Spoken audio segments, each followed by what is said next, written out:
We are going to go ahead and start the webinar. Welcome to the 2017 National Healthy Homes Month webinar series.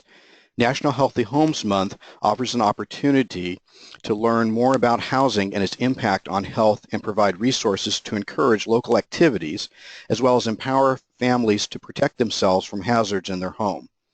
This June's outreach activities aim to greatly boost awareness and understanding of what federal and local resources are available to make a difference in the lives of all residents, regardless of where they live. For more information about National Healthy Homes Month, including resources for your program, you can visit www.hud.gov/healthyhomes. Today's webinar is Meeting the Challenges with Youth in Healthy Homes, presented by Mary Margaret Gaudio, Sharon Gray, and Mary Ellen Welch from the University of Connecticut. We're pleased that you have joined us for this event. This webinar series is sponsored by the HUD Office of Lead Hazard Control and Healthy Homes, USDA National Institute of Food and Agriculture, and the National Healthy Homes Partnership. This webinar will last approximately 1 hour with 15 minutes at the end for questions. At the end of the webinar, you will be given information on links to additional resources for your program. We will be recording this webinar and posting it for your viewing later if you prefer. Finally, we ask that you mute your microphone during the presentation. You may unmute your microphone for questions at the end. If you have questions before then, please feel free to post them in the chat window. So it's my pleasure to introduce Mary Margaret Gaudio, Sharon Gray, and Mary Ellen Welch from the University of Connecticut. Thank you, Michael. Today, UConn student Haley Peranto, who is majoring in digital media, recently joined our team, and she'll be assisting us in taking questions throughout the presentation. Tools for Healthy Living is an educational after-school program that teaches youth in grades 4 through 6 about healthy homes, how to make and how to keep their homes as healthy as possible. And funding was provided by the National Institute of Food and Agriculture, NIFA, USDA, and Children, Youth, and Families at Risk. And this project started as a result of a 5-year grant that was funded from May 2012 to 2017. And the authors are Sharon Gray, Mary Margaret Gaudio, Joan Bothell, and Linda Horn, who are retired.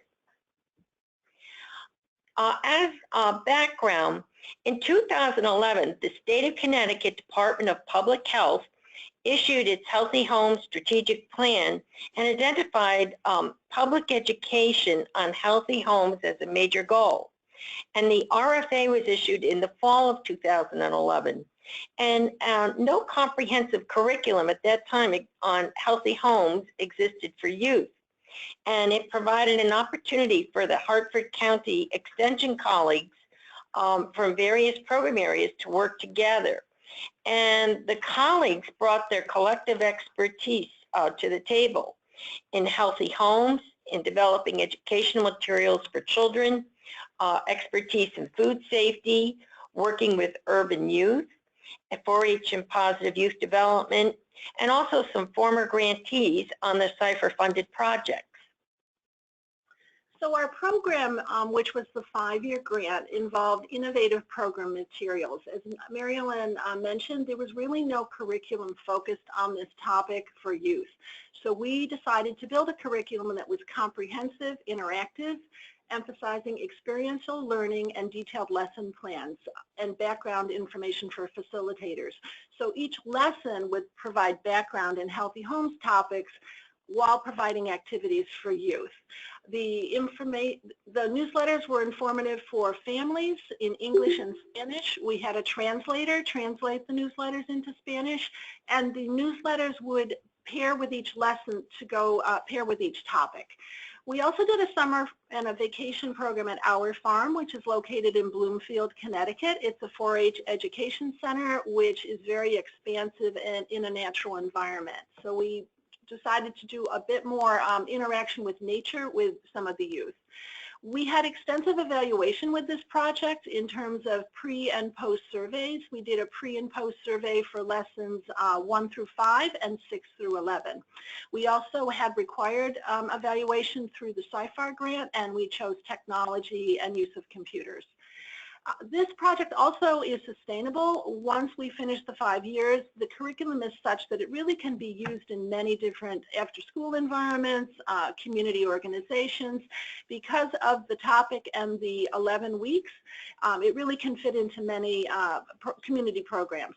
So the topics for our curriculum were defining a healthy home as an introduction, preventing lead poisoning, reducing asthma triggers, eliminating mold, thwarting pests, avoiding tobacco smoke, clearing away clutter, 3 food safety lessons, keeping food safe, controlling food temperature, and scrubbing for cleanliness. And then the final one was advocating for a healthy home to give youth empowerment in terms of going back into their homes and advocating. So the way we developed this program was to utilize 11 lessons on the topics that Sherry just talked to you about. It was designed for grades 4 through 6, and we wanted to make it so that various levels of teaching expertise, the individuals or facilitators, teachers, would not need to be expert teachers to conduct this curriculum. I think depending on the level of expertise, you might require some training to review the lessons from someone who was more experienced, but it is written so that anyone really could take these lessons and utilize them with youth. They also were standalone except for the very first lesson, so if you were going to use this, you would not need to go through all 11 lessons, except for the first lesson. That's an overview and an introduction to healthy homes. But after that, each lesson could be used as a standalone lesson. You might get a little bit of overlap. For example, the smoking and the asthma overlap a bit, but there doesn't need to be there's no need for you to do them in sequence. There are multiple activities within each lesson to allow for flexible delivery, to allow or to account for the amount of time you had to spend for one particular lesson. And the materials to conduct the lessons are very low cost and easy to obtain. So the photograph just shows you some of the things that we've used in the various lessons. We always journaled at some point through every lesson with the youth. We asked them questions and they got to write in their journals, and it was a very good evaluation piece on its own to see what the children had learned or what they had actually gained from each lesson. So for example, when we did a lesson on mold, we needed a canning jar, some food items and other things that would mold, and a magnifying glass. We have all of the handouts in each lesson.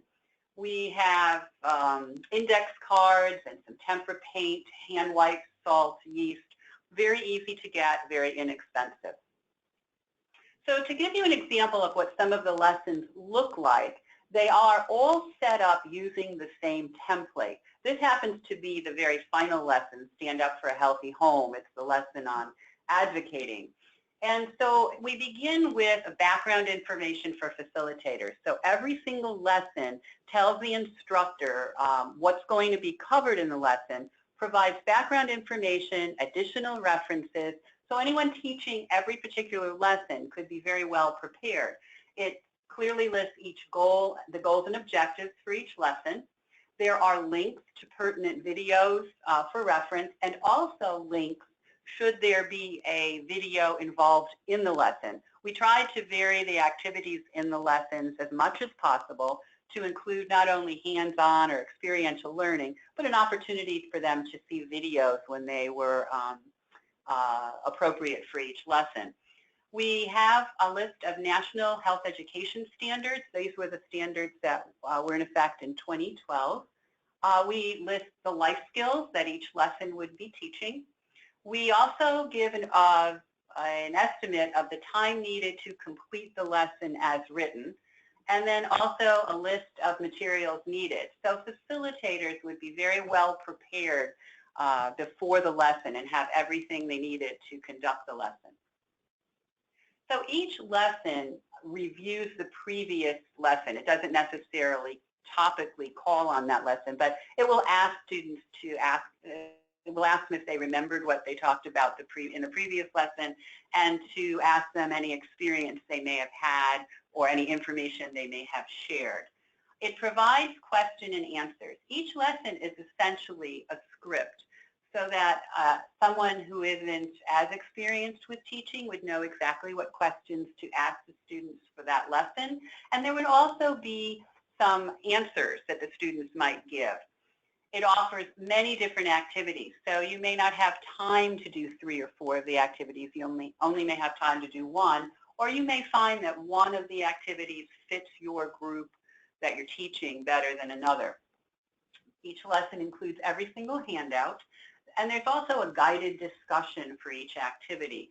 So it gives questions that you could ask to start a discussion with the students at the end of each lesson. And every lesson contains a facilitator feedback form. It's an area where you could ask questions of the students. You could review how the lesson went. You could make notes on what you may want to do differently next time you teach the lesson. So this is an example of a family newsletter. This is also the final lesson on advocacy. So once that lesson is done in the school or after school program, youth can bring this home for families to follow up and have some information at home. So the format of this is just general background. Then there's some tips for advocating effectively. In this case, because this is Healthy Homes Advocacy, a little bit of background information for families to kind of couple with the lesson of the week. And also with this, youth have an activity that they can do at home. So this is an example of advocating for a healthy home, a little chart that kids can circle what choices would help make their home healthy. So again, it's kind of a closure and a way to include the family in the project. So what we did, so in the 5 years, each year we had distinct goals for this project. We had highlighted 2 urban communities in Connecticut to do this project. The reason they were chosen was for high rates of poverty, older housing stock, higher risk of lead or asthma. So we had targeted communities that we did this project. In year 1, we focused on lesson and evaluation development because there really was not a curriculum that would cover the needs, and so we were building our own curriculum. We implemented in 2 sites, one in New Britain, Connecticut, and one in Hartford, Connecticut, and we hired a graphic designer to do a logo for us, which is the toolkit that you see here. In year 2, we expanded to 7 urban sites split between Hartford and New Britain, Connecticut. We started to revise the curriculum based on both facilitator feedback by our instructors, based on evaluation, based on observations, trying to make it fun enough for kids and to pinpoint effectiveness. We also piloted the summer week at our farm in Bloomfield, Connecticut. It was our first summer where we invited kids who participated during the year in the full 11 weeks to come out for a week at the farm to do gardening, nature, food safety. We also started researching educational apps appropriate for 4th to 6th graders, as we have a Healthy Homes Investigation app that was developed. Year 3, we taught at 6 urban sites. Some of them were the same sites as year 2, some were different. We finalized the curriculum, and we were recognized there's a national workshop held each year by CIFAR for projects, and we were recognized for program sustainability in year 3. Year 4, we taught at 7 sites, and then we built a larger summer week program at our farm with more children who also had attended during the year. The curriculum was peer-reviewed by 4-H and accepted as a national 4-H curriculum. And then in year 5, we worked with our Yukon Technology commercialization service to copyright our curriculum. And now the Tools for Healthy Living curriculum is available through the 4-H Mall. We also opened the Our Farm program up to 100 youth, so we expanded the numbers. And we taught at 4 urban sites. We did an April break program for 40 youth. And now that this grant is being finished, we're transitioning to a non-grant funded program for sustainability. So where have we been? So primarily this was an after-school project. So many of these sites that we were at were after-school programs with umbrella after-school programs. We also worked with Boys and Girls Clubs. We've worked with YWCA and other community groups. So really any location that provided after-school programming for youth is where we would go. The program began after homework time and dinner, so usually programs would start around 4:30 in the afternoon, 5 o'clock, run till maybe about 6 o'clock.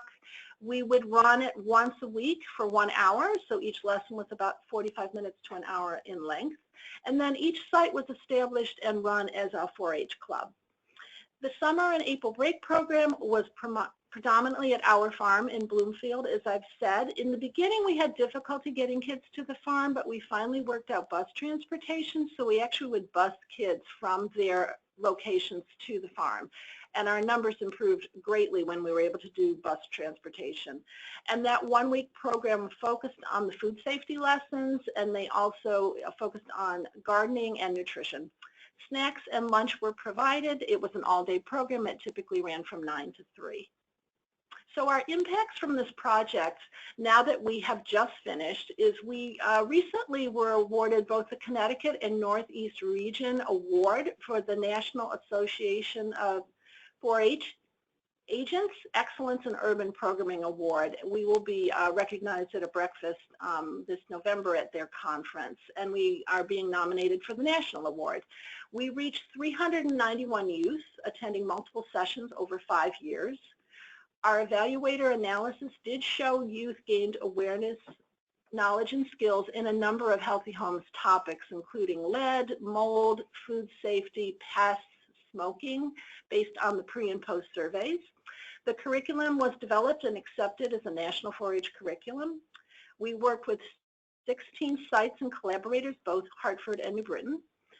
The Journal of Extension, we recently had an article published on the curriculum development in the April 2017 journal. And then 171 youth attended the Our Farm summer program and April program over 2 to 3 years. The biggest gain, I think, is that we developed a strong UConn presence in these urban communities. UConn is geared in Storrs, Connecticut, which is somewhat of a rural environment, and we like to get out into the state and with programs and communities at risk. And I really think that our focus in these after-school projects built UConn's presence in these communities. Some of the comments that we captured in the journals were really helpful in terms of qualitative evaluation data. I'm not going to read all of these, but many of the children had many, many quotes that they would write in their journals after their weekly experiences. So like the top one, today I learned how mold grows and make you sick. The main idea is to look out for lead. Keep your family safe from lead. I will not go next to people who smoke. I learned about asthma. I can use this to keep my brother and my BFF safe from being triggered. So it was really a way for us to realize what were kids really picking up from the lessons each week and how did it personally affect them. Okay, we're going to show, try to show a wrap from an after-school project in Hartford that 3 children did concerning healthy home topic. We'll see if this link works. Whoop. Click on, see if you can click on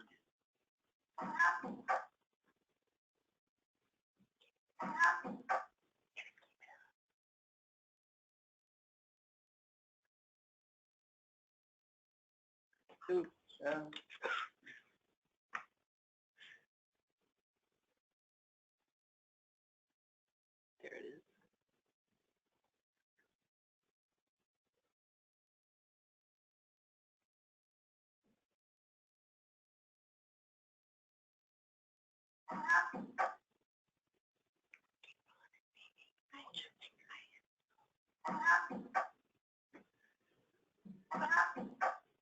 Okay.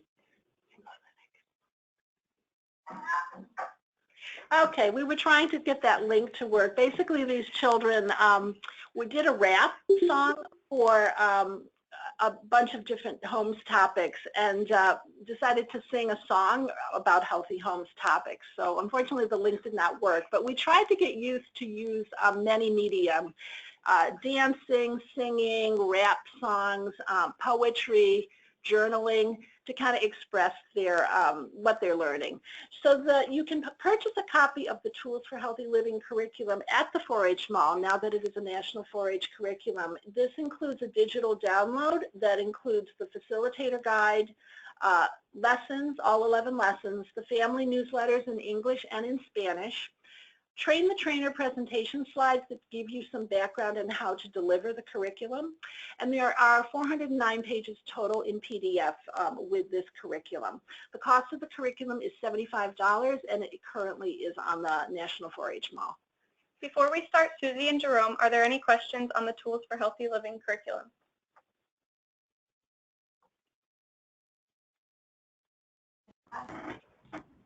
What path? Travel ban. It's insane. Last day of the Supreme Court ruling.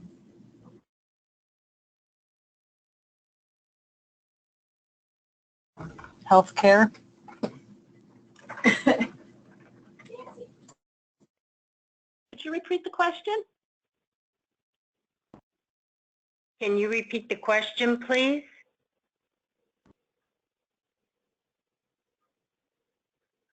Okay. Well, we'll move on.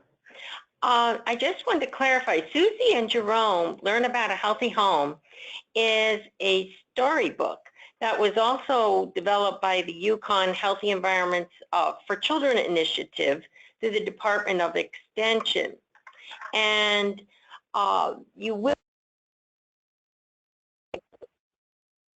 opportunity to provide you with all the information to access Susie and Jerome.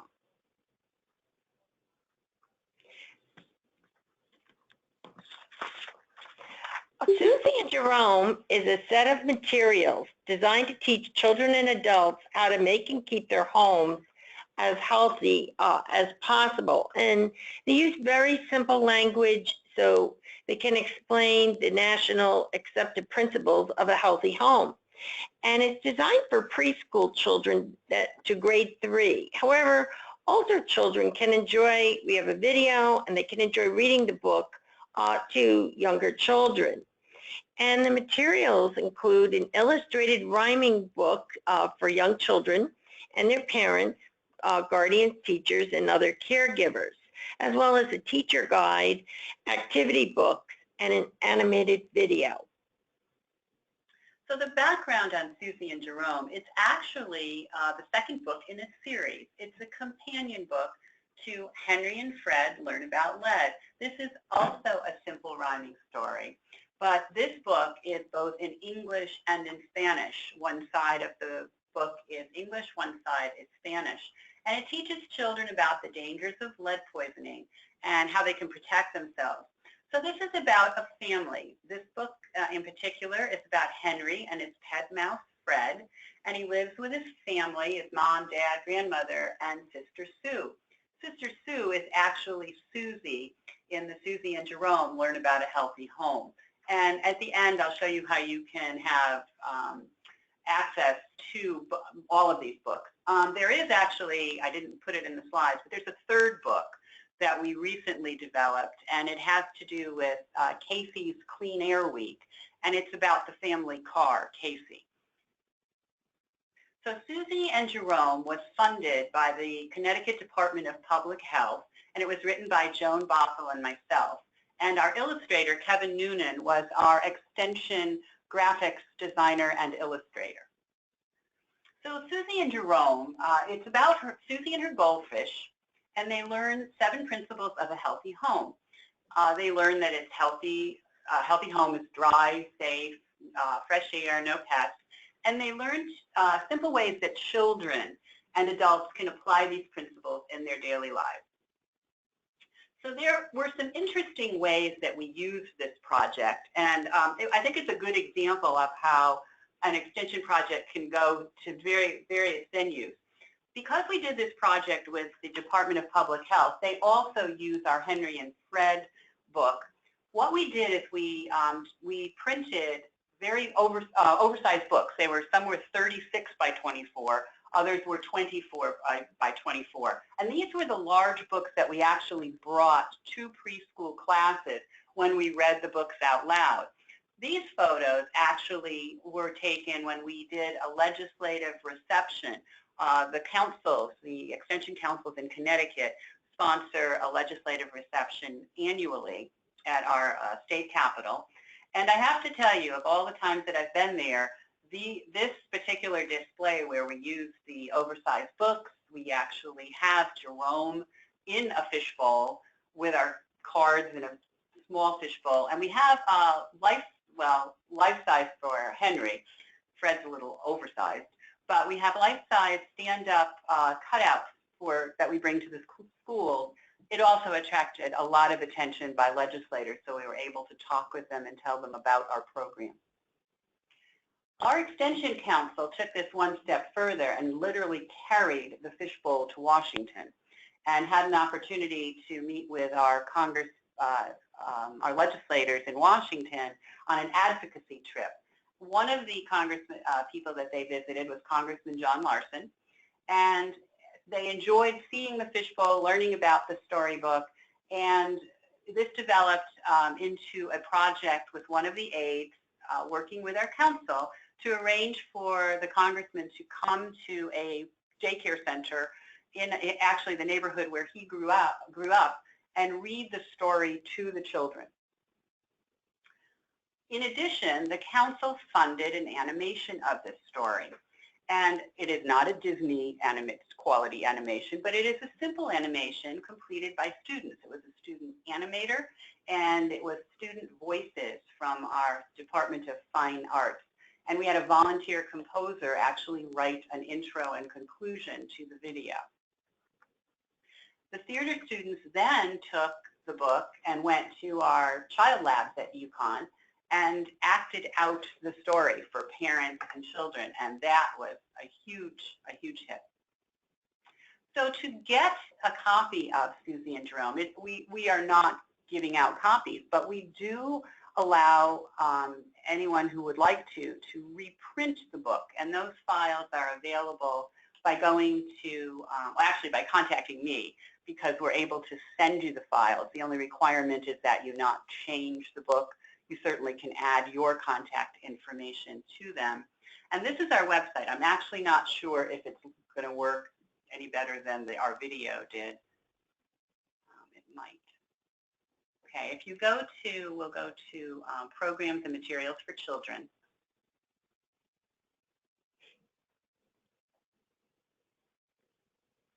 And you'll see all of the links to Susie and Jerome. You can actually get a copy to show on a computer. And if you go down where it says animated video of the book, you can click on that. We might get the link to, I'll show you a little bit of the video. I don't know if there's going to be any sound for you.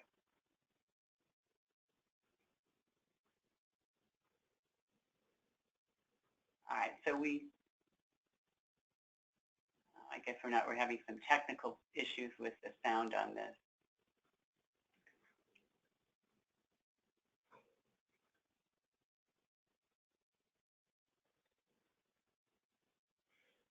But if you go to YouTube and Google Susie and Jerome Learn About a Healthy Home, you'll be able to see the video. There's also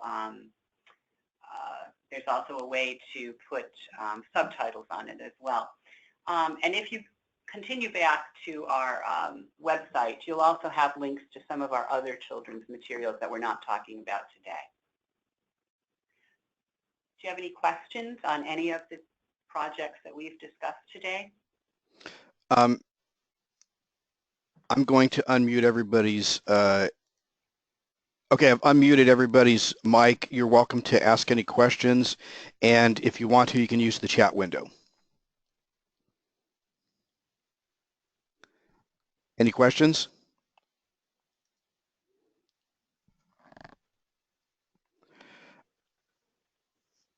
One more time, does anybody have any questions? Well, Mary Margaret, Sharon, Mary Ellen, I appreciate your webinar today. It's fantastic information about the youth module, and I hope that people will follow up and order copies of the materials that you presented. We will be posting this webinar to the Healthy Homes Partnership website and to the HUD, Office of Lead Hazard Control, and Healthy Homes website. I appreciate everybody being here today. Thank you.